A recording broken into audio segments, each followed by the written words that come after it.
Tinga, tinga, tinga, ting, ting.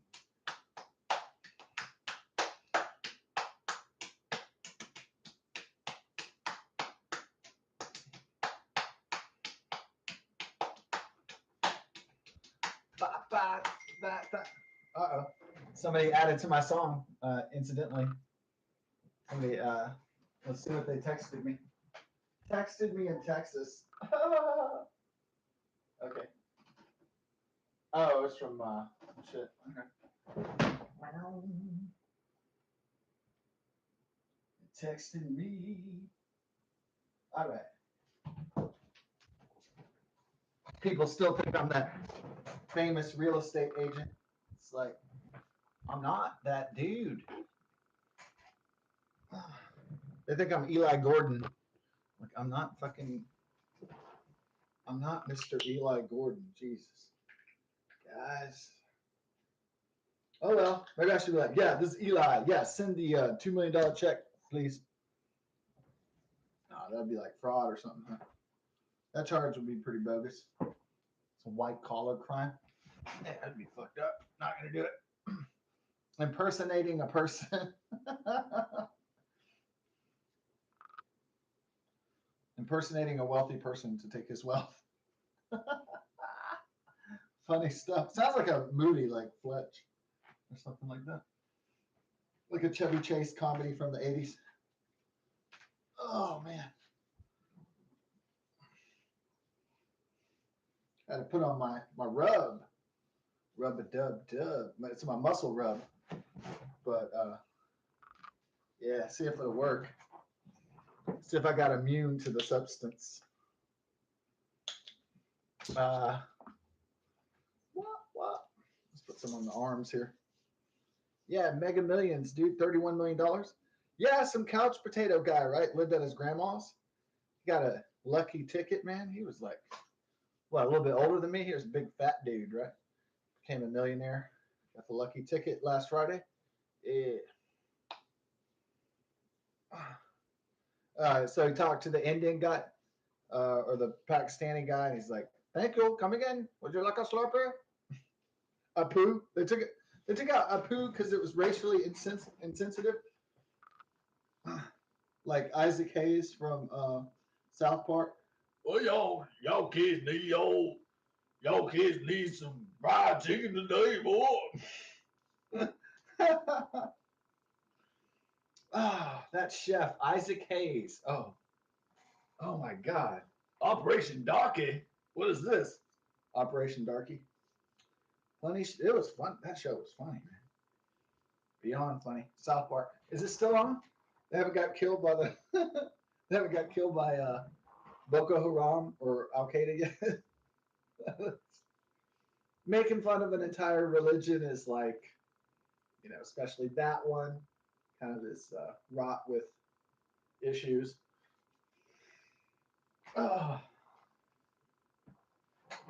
So I don't make fun of other religions. I might talk about aspects of them that are fascinating to me. What's or denominational beliefs are often different. So or the difference between it's either used for comedy, right? So the Matt Stone and Trey Parker would do the Mormon musical, and for a certain sector of society, that's hilarious. Mormons the musical. Now, for the Mormons, they're not going to be like, think it's so funny, right? They're going to be like, hey, I think they're making fun of us. Yeah, I think they are too. Yeah.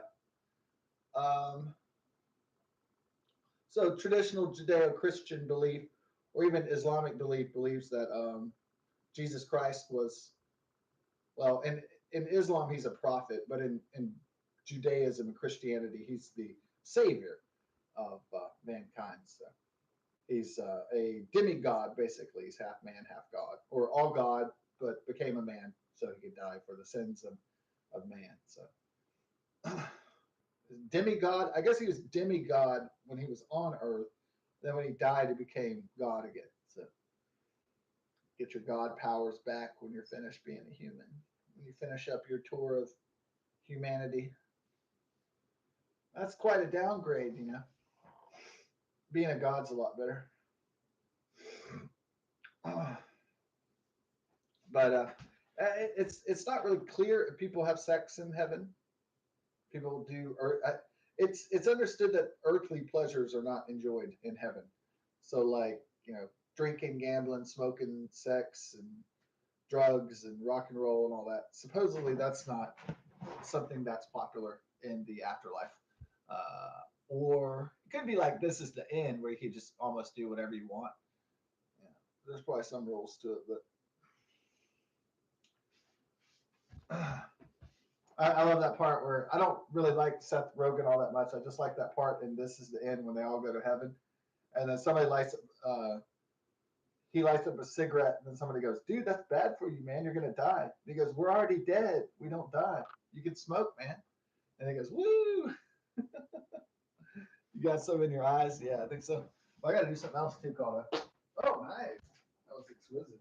Yeah, I worked on that all day. Just cooking that one up. Uh, ugh. You have to do it the way you got to do it is kind of like nonchalantly, like it's coming, and then you go. And yeah, Jack Vale said he was done with YouTube because they gave him a copyright strike because they said he was doing sexual and inappropriate behavior. He wasn't. He was going to the Walmart with his pooter machine, and he was making fart noises in the Walmart. That's part of his thing. God, he's been doing this pooter thing, what, 15 years? Probably before even the 2010s. Man, this guy's been doing this. This must have been like his lifelong dream is to create a fart machine and then like go into Target and Walmart and just mess with people. It's basically, he grew up watching Candid Camera. So,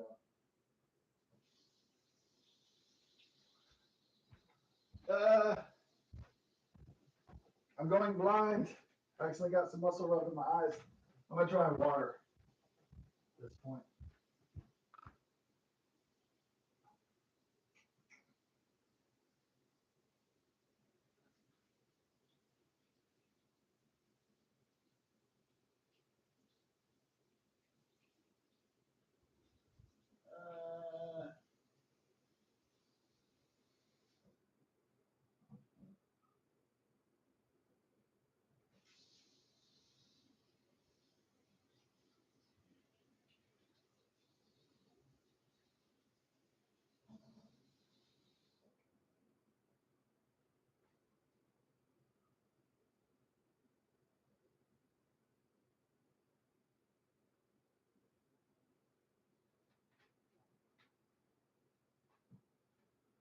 Uh,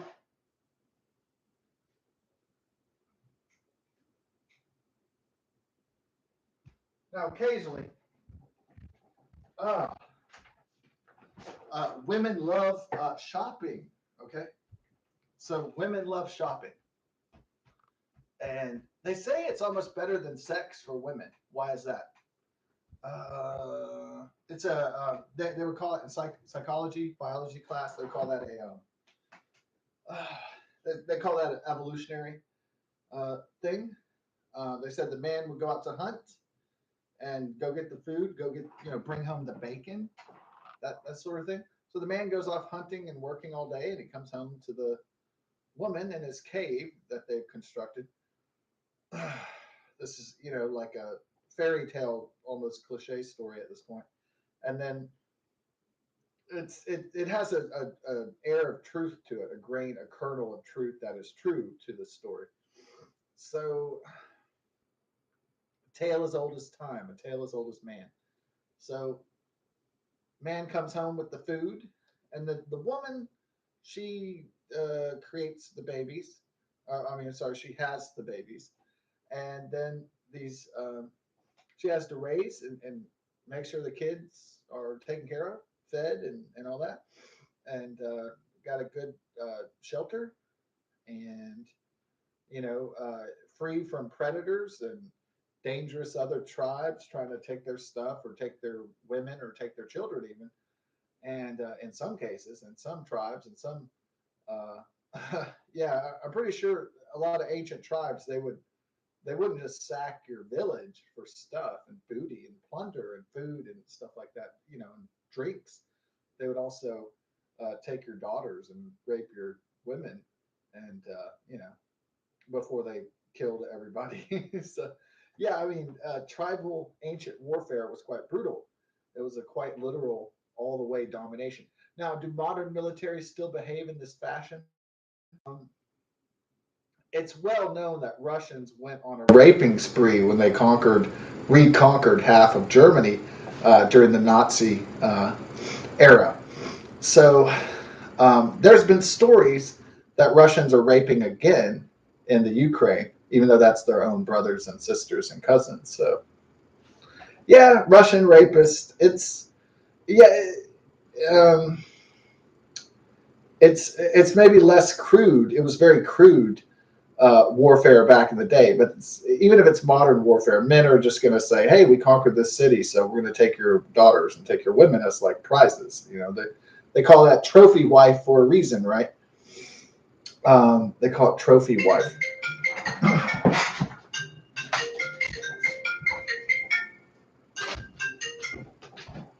Hey. Huh? No, I'll look for them. Okay. All right. All right. Bye.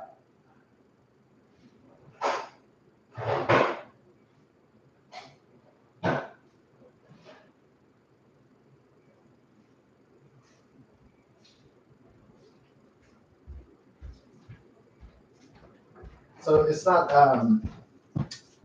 Yeah, Russian rape of conquered people is not something that people like to hear about. It's not exactly a pleasant story. It's true. You can look it up, but it's something that's very unpleasant, of course. Whether it's happening now or it happened way back when, or it happened, in your great grandfather's day, or it doesn't matter when it happened, but it's still. Um, if you're a history teacher, maybe you're in a really liberal school system and you can only talk about things that are safe for the children, the people under 18 to hear. And you're just going to have to give the bare minimum of what the curriculum will allow you to teach about World War II. They might want to emphasize Japanese internment camps to show the brutality. Honestly, it is a touchy subject, internment camps. So if we go to war with Russia, should we put Russian people in cages? Russo Americans in cages. Yeah, it's a touchy subject. If we're at war with Africa, should we should we put all the Africans in an internment camp? Yeah. It's kind of, I think. mm, the question of internment of individuals from a certain foreign country that live here now, or maybe for generations, it's a little far. I don't think the government could get away with it now. I think it's not absolutely necessary. It's not that there wouldn't be a spy or a radical on our shores from a foreign nation. Of course, there could be lots of them, but it's kind of extreme. The government can only take extreme measures during.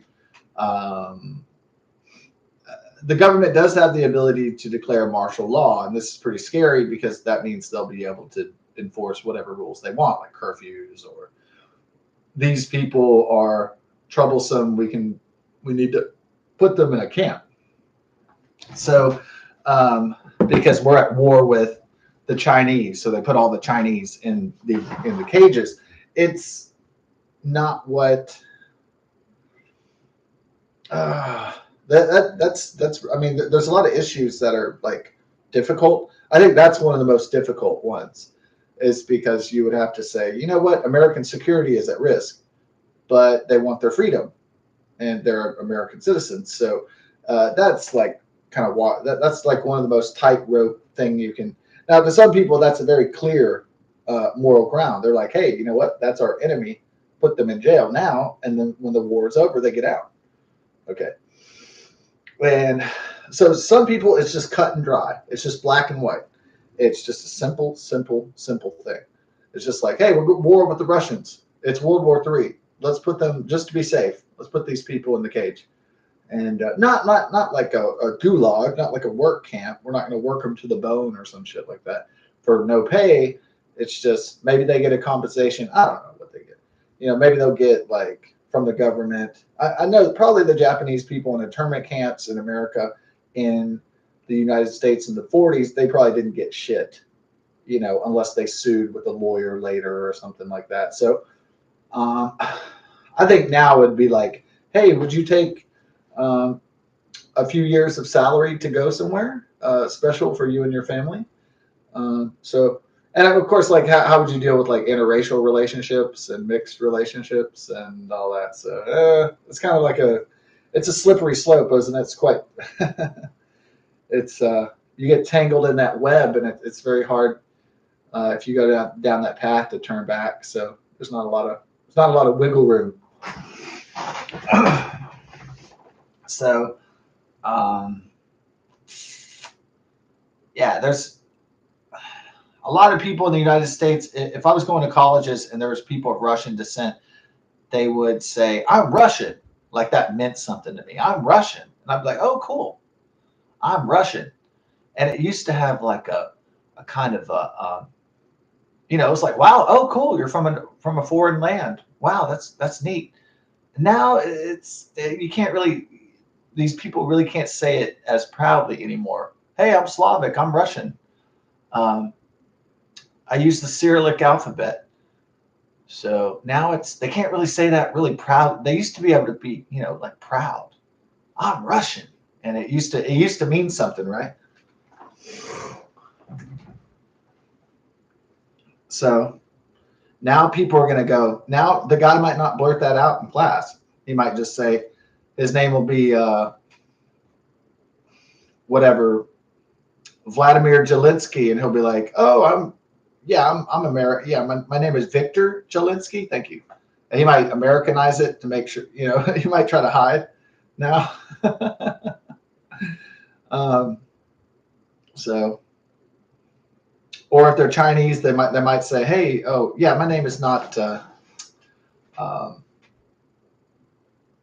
my name's not Zhejiang. My name is it's really Johnny Johnson." Or my friend, I don't know, was he ashamed of his Argentine heritage? I had a friend who called himself Johnny Lee. I don't know if that was a stage name, but so Megamillions tonight, 31 million. Let me go get some food. God bless, best of success.